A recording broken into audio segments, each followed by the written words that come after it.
Quiet Strength, Chapter 13. Our defense caused quite a stir after we held the greatest show on turf to 11 points in the NFC Championship game.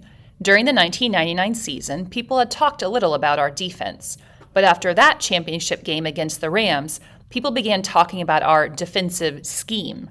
For the first time, sports writers and commentators started to use the label Tampa 2, talking about the Bucs defense as if we had introduced something radically new.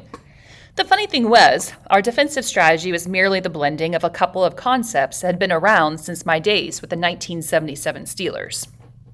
Most teams at times play some form of what's called cover 2 defense, even if it's not their base defense.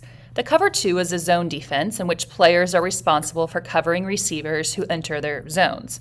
This is contrasted with a man-to-man defense in which each player covers one particular person, no matter where he goes on the field.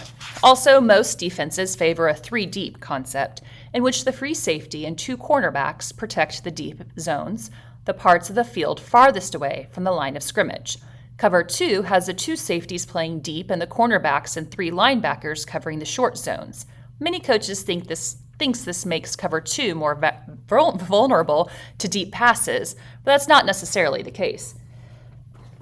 We actually began to formulate this system back in 1992 when I joined Monty Kiffin in Minnesota. Monty was coaching the inside linebackers when I arrived, and the Vikings' defensive scheme was to rush the passer and have their secondary in man-to-man coverage. Ever since my days in Pittsburgh, I had always favored zone coverage, and I began to introduce those concepts. Monty, in turn, taught me about the one-gap style the Vikings use with their linemen and linebackers. Most teams ask their defensive linemen to protect 2 gaps, playing head up on an offensive lineman, stalemating him, and then being able to tackle a ball carrier on either side of that lineman. The Vikings only ask their linemen to handle one side of the offensive lineman, using the linebackers and safeties to compensate. Because they never had to take on a man directly, Minnesota's linemen didn't have to be as big, and though they were generally smaller than the men on the other side of the ball, they were quicker, and they were exceptionally pass runners. I inherited the perfect group of guys in Minnesota to blend Monty's run defense with my coverage ideas. We had a tremendous defensive line: John Randall, Chris Dolman, Henry Thomas, and Al Noga, along with a veteran group of linebackers and defensive backs. We played well enough to lead the league in defense in 1993, although not many people noticed because we didn't have a lot of success in the playoffs. While most people saw the cover 2 as a critical piece of the defense we put together in Tampa, it really wasn't.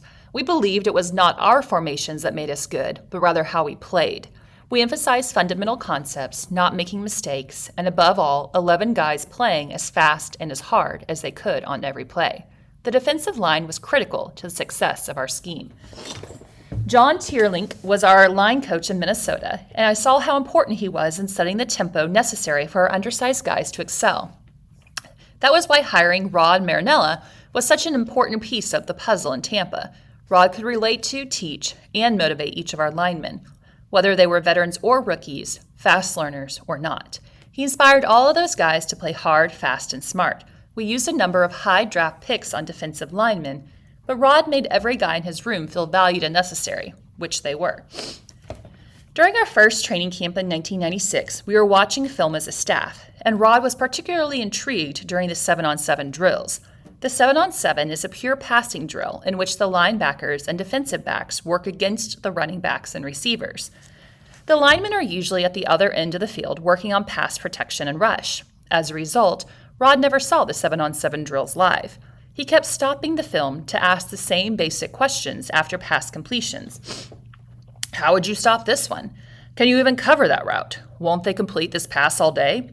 He loved my answer. It all depends on the pass rush. We know there are holes in zone coverage if the quarterback has time to find them.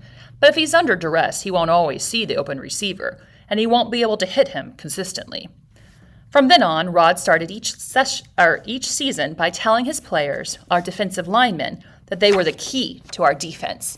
It would not work unless they controlled their gaps against the run. Even more important, he emphasized that they had to put great pressure on the quarterback. Defensive backs can't cover every route in a zone unless they're guessing, and we didn't want them to guess. We didn't want to have to rely on feast or famine blitzes, so Rod made sure his defensive linemen understood how much every play depended on them.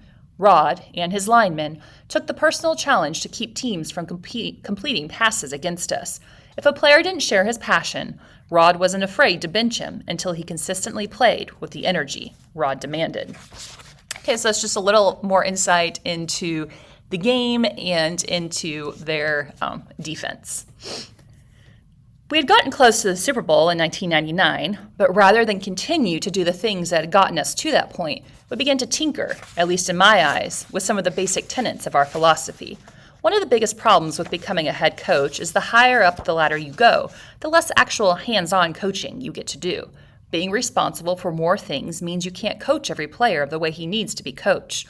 You don't have enough time to be in every individual meeting to go over assignments and technique.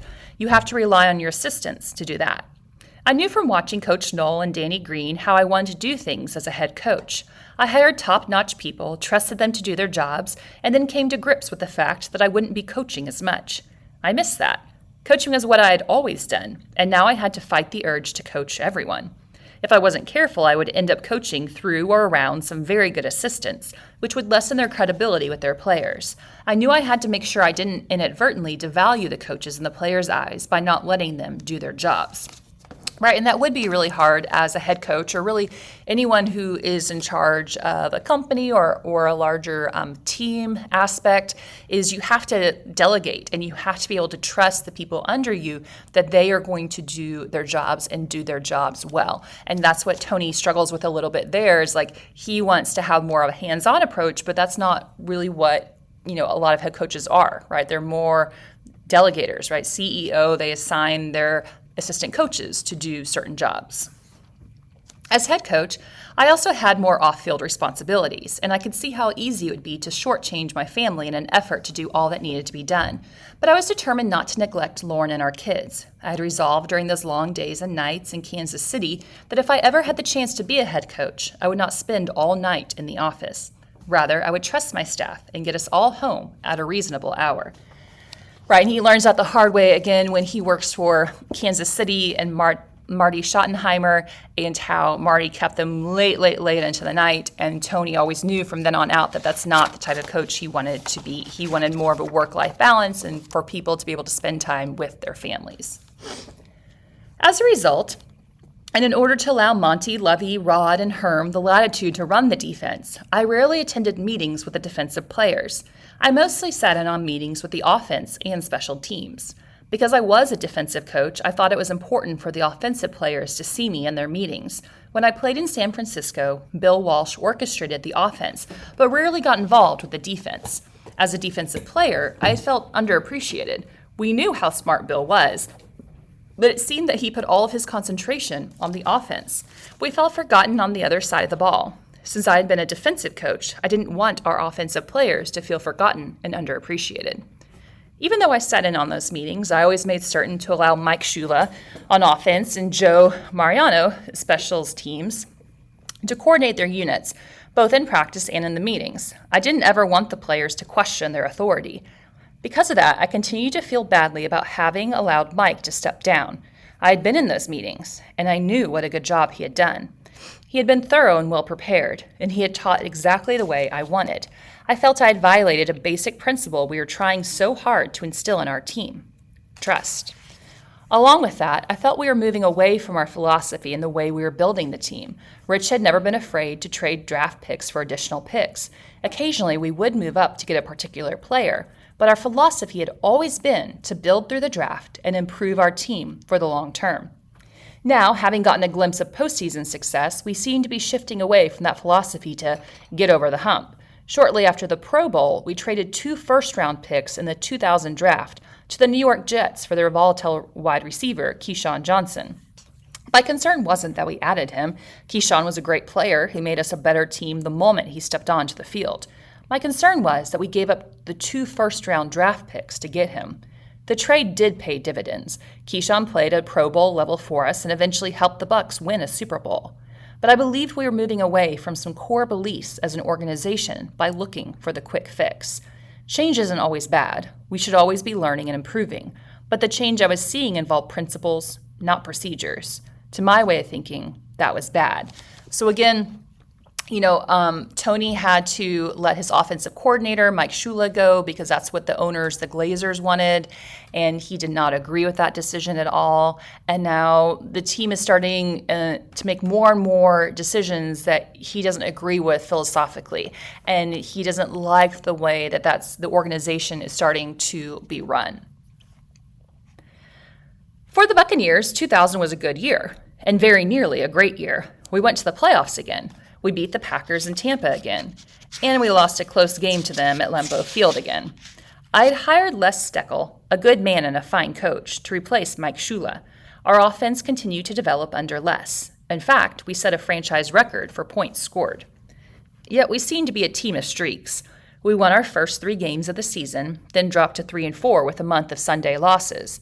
Included in that stretch was a loss to the Redskins in Washington. When Sean King orchestrated 10 points in the final 4 minutes, the game went into overtime.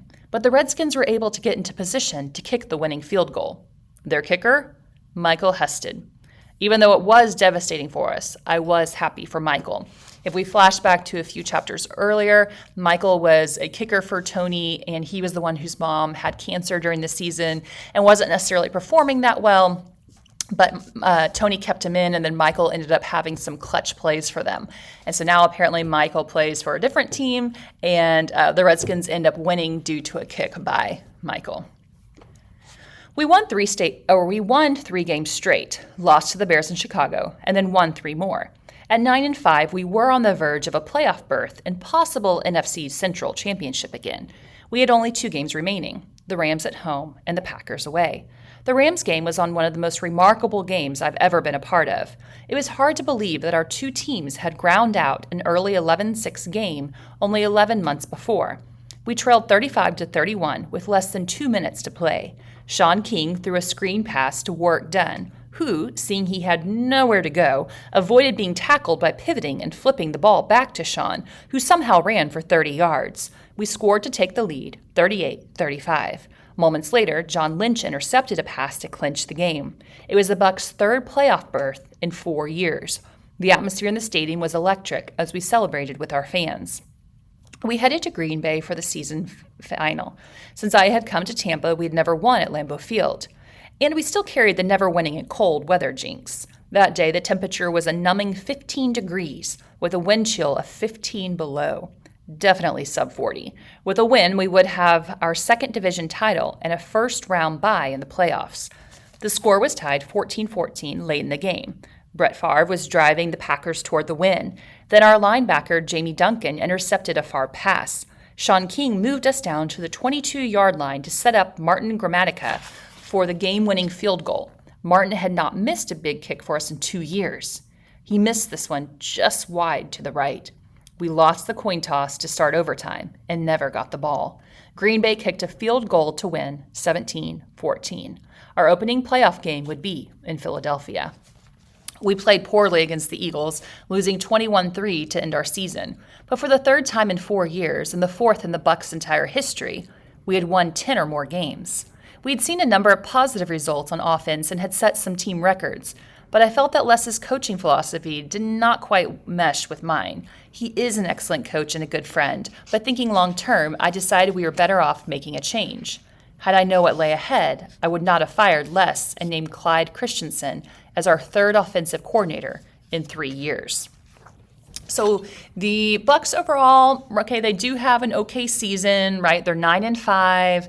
And things are okay, right? But they end up going to Green Bay, and the game goes into overtime, and they do end up losing. And he talks about how the new offensive coordinator, after he had to let Mike Shula go, was Les Steckel.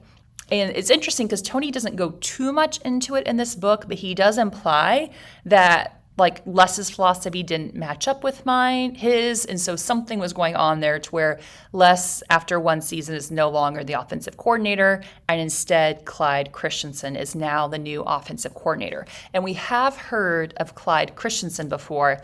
He's the same guy who always goes on walks with Tony before Sunday games, so that way they can both unwind and get in the right headspace before the game. So that's where we have heard that name before. If you saw Clyde Christensen coming down a hallway, you'd never guess he had been a quarterback at the University of North Carolina. He's built more like a fullback. Clyde and I met at a coaching clinic and became friends through the Fellowship of Christian Athletes. When I was hired by the Bucks, Clyde left his role as offensive co-coordinator at Clemson to join me. It was Clyde's friendship with Mark Merrill that led me to my involvement with Family First at All-Pro Dad. Clyde and I are both passionate about helping men become better fathers. Like me, Clyde is very close to his parents, a California minister, and his wife. Like me, he has worked diligently to keep his children grounded and to spend meaningful time with them. Unlike me, Clyde's birth mother was a 14-year-old girl who put him up for adoption, insisting that he be adopted into a Christian home. Clyde's firsthand sensitivity to adoption has fueled his energetic support of Family First and All-Pro Dad, as well as A Woman's Place, a Tampa crisis pregnancy counseling center. Just before the 2000 season, an unexpected part of God's plan unfolded on our team. Joe Marciano, our special teams coach, came to me and told me he wanted to adopt a child. I thought it through, and I think I can make it work, even though I'm going to be a single dad. I'll get help during the day, but if I can bring him here in the afternoons and then go home with him in the evenings, we'll be okay. We talked it through for a bit. Joe knew I would make allowances for anyone's family issues, and I'd always followed the lead of Denny Green and Chuck Knoll when it came to scheduling. At the same time, football is a demanding profession, so even a family-friendly schedule requires a significant amount of time away from home. On a typical Monday, we can be at the office from 8 in the morning until 10 at night, reviewing our film as well as film on our next opponent. Tuesday is our game plan day, and it often goes just as late. Wednesday is our first practice day. We start around 8 and stay until we finish reviewing the practice tape, which is usually about 9 at night. On Thursdays, we refine the plan and then try to be out by 8 p.m. Friday is a short dress rehearsal, and we're usually finished at 1 p.m. On Saturday morning, we have a walkthrough, a slow-motion practice without full pads. Then we either fly out for an away game or go home and relax before checking into our team hotel that night for a home game. Sunday is a long day of pregame meetings and meals, the game itself, and return travel. So it's kind of a crazy schedule to look at. It does seem like a lot of late nights, and it makes you think, what was that schedule like under Marty at Kansas City? If Tony thought Marty's schedule was insane and late nights, I mean, what did that look like? Because this schedule that Tony keeps, those are pretty late nights as well.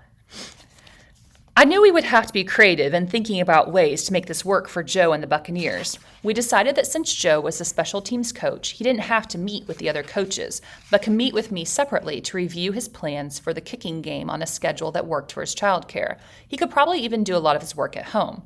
I hoped we could make it work. Joe then began the process of adoption, and 18 months later, he brought home his new son, Joseph. So here, Tony has a coach on his staff named Joe Marciano, who is their special teams coach. And Joe is a single guy, but he's always wanted kids. And so he ends up deciding he wants to adopt a kid. But as we just saw, their schedule is pretty crazy every week during the football season.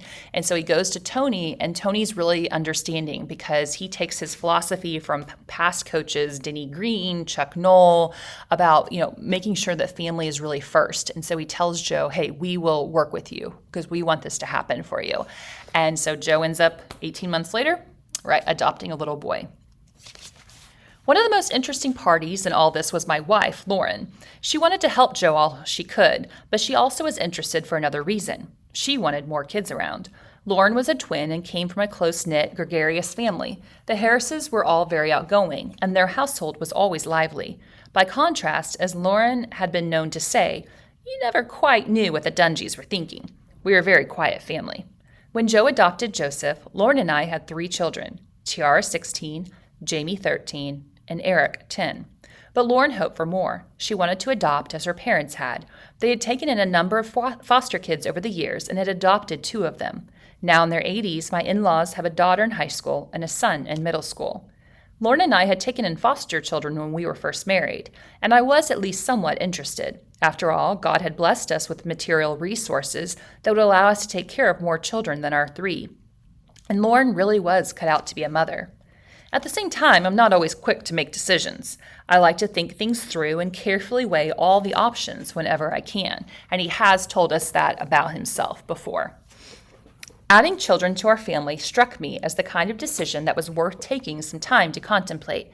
The fact that the process took 18 months for Joe to complete gave me some comfort. Even if Lauren and I decided to adopt, I knew nothing would happen immediately. Having worked with a foster care system in Pittsburgh, I knew the statistics. Well over 500,000 children were in the foster care in the United States, and countless more awaited adoption both in this country and around the world. We had helped some of those kids for a short period of time, overnight, a week, a couple of months, but Lauren wanted to help kids in a more permanent way, and she also wanted the joy of having a new baby in our home. I knew we could make all the difference in the world to at least one child, but I needed to learn more, and I wanted time to think and pray through our decision. We made an appointment to visit the same adoption agency Joe had used. Our purpose was to gather more information so we could better evaluate our decision. During the meeting, the woman asked us a number of questions, and then we went through ours. As more of a formality than anything else at the close of the meeting, we asked how long we could expect this process to take. The answer shocked me. If you're looking to adopt an African American or biracial child, you can have one immediately. I was floored. My mind raced. My time to think things through had just been tossed out the window. We thought it took like a year and a half. It does if you want to adopt a white baby or want to adopt internationally. However, the need is so great for domestic minority children that we're pretty much always in need of adoptive parents. At that point, I knew my answer was clear. I looked to God for clear signs when making career decisions, but this was probably the clearest sign I had ever received. I guess he had just been holding back his clearest sign for something critical, like children who needed a home. That way, he could be sure I got it right. So after Joe talks to Tony about adopting his son, Tony and his wife Lauren decide, okay, we would like to adopt. We'd like to add more kids to our family. And they're thinking, we'll have like a year or two to kind of get used to the idea, get our family used to the idea. And when they go to the adoption agency and talk to the lady, she says, it can happen immediately. And to Tony, that's a very clear sign from God, right? God's like flashing this sign at him saying like, hey, you need to do this. This door is wide open for you to do this. Y'all have the resources, right? Financially, you're well enough off to like where you can adopt kids, like help these kids out. Adopting a child immediately was quite a transition to contemplate. I was concerned with my ability to do my job and be a good father, not only to teenagers, but now to an infant as well. Would I have the energy to do both now that I was in my 40s? And what about our kids? Our 3 children were comfortably settled in their routines. Tiara was a good student and athlete, and she was enjoying high school. Jamie was growing tall and lean, and he was extremely sensitive, a lot like Lauren. Eric was most like me when I was growing up, always looking for a game. They were all good kids, and we wanted to make sure we didn't disrupt their lifestyles. We all talked and prayed together about the impact adoption would have on our family. Everyone was in favor initially, except me. I needed time to think it through. Lauren finally moved me from indecision when she said, "It's just like you always say to the team, if it's important enough to you, we'll get it done." There was no way I could dispute that. A couple of months later, in August 2000, we adopted Jordan. He was in the hospital for a few days after birth before we got to bring him home. Just running a few more tests, we were told by the doctors and nurses. We assumed that this was a normal procedure when adopting a newborn, although we were a bit concerned that the birth mother might be changing her mind. The agency told us not to worry and that all the tests had turned out fine. We thought it was a little odd, however, that Jordan didn't cry when he got his first set of shots. Then, one afternoon when he was about 5 months old, I was home alone with him, probably engrossed in a football game, I'm afraid, when he fell off the bed and didn't cry. We took him to a pediatric neurosurgeon in Tampa and started asking more questions. We learned then that unlike most babies, Jordan hadn't cried in the hospital after birth when he was given eye drops. The neurologist suggested we take him to the University of Florida for more definitive tests. The doctors in Gainesville gave us an answer. Jordan was diagnosed with congenital insensitivity to pain. Jordan's missing a gene, it turns out, and therefore doesn't feel pain the way other people do. Some experts think he might not feel any pain at all. Through Jordan, I realized that God allows us to feel pain for a reason, to protect us. God uses many things to show us what to avoid, and painful consequences often teach us lessons quickly. For example, like most kids, Jordan loves cookies. Warm cookies certainly aren't bad for you, at least in the moderation, but they are harmful if they're still in the oven. Jordan would reach right in to pull out the piping hot cookie sheet with his bare hands. Then he would begin to eat the cookies without realizing he was burning his hands and mouth in the process. Even a trip to the emergency room didn't help him understand that he was injuring himself. I think at one time or another, every one of our children has gone running through the house at full tilt. Looking backward at a sibling in hot pursuit or waiting for a pass, they inevitably slam into a wall with the side of their head. They've all done it once, and then, because of the pain, they're careful not to let it happen again. Jordan, on the other hand, does this kind of thing repeatedly and gets up smiling. Without the painful consequences, how is he to learn? Lauren and I have had to teach him the consequences of right and wrong and dangerous activities in order to protect him. Pain isn't available to him as a teaching tool. Before we had Jordan, I hadn't thought much about the way God uses pain to protect us from further negative consequences down the road. With Jordan, this has become obvious. Pain prompts us to change behavior that is destructive to ourselves or to others. Pain can be a highly effective instructor. Lauren has done a great job with Jordan, and he has learned to thrive and survive even without that sense of pain. Jordan also has another special trait. He has an uncanny ability to process phone numbers. Now 6, Jordan can see a string of digits come up on our caller ID and immediately identify any regular caller. I'm never surprised either when it works the other way, and one of my friends tells me he received an unexpected phone call from Jordan. Those numbers are in Jordan's head. In September 2001, we would bring home another child, Jade. Lauren felt that Jordan needed someone to play with. Somehow I knew that was coming. When it came to adopting another child, we never gave Jordan's medical condition a second thought. Jordan's condition is difficult, but we realized it could be just as easily have happened to one of our biological children. Plus, we believe God has a reason to send Jordan to us. We have a variety of resources that help us deal with his needs, especially Lauren's patience and nurturing spirit. We view Jordan, our son, as a special blessing. We're grateful for our opportunity to impact and shape his young life. In the process, Jordan personally illustrates for us some of the wonders of God and his plan for us. Watching the impact of that single missing gene reminds me how intricately each of us has been designed and created. I'm continually amazed at the wonder of God's most complex creation, people. The line between what we consider normal and what we consider special is so fine. So many varied, delicate pieces contribute to the balance and beauty of the whole picture. Just another part of life's journey. The Dungys decide to adopt 2 children. They adopt Jordan, and then later on they adopt Jade. And Jordan is a really happy kid, but he has this condition where he can't feel pain at all, which is quite a scary thing because, as Tony points out, it's for me on page 181, pain teaches us things, and we grow from pain. We learn not what to do in the future a lot of times because of pain. And there's so much to be learned from pain, and yet here we have Jordan who can't feel it. But what a blessing is it that he has been placed with a family like the Dungys that have the resources to be able to care for him and to help him along his journey.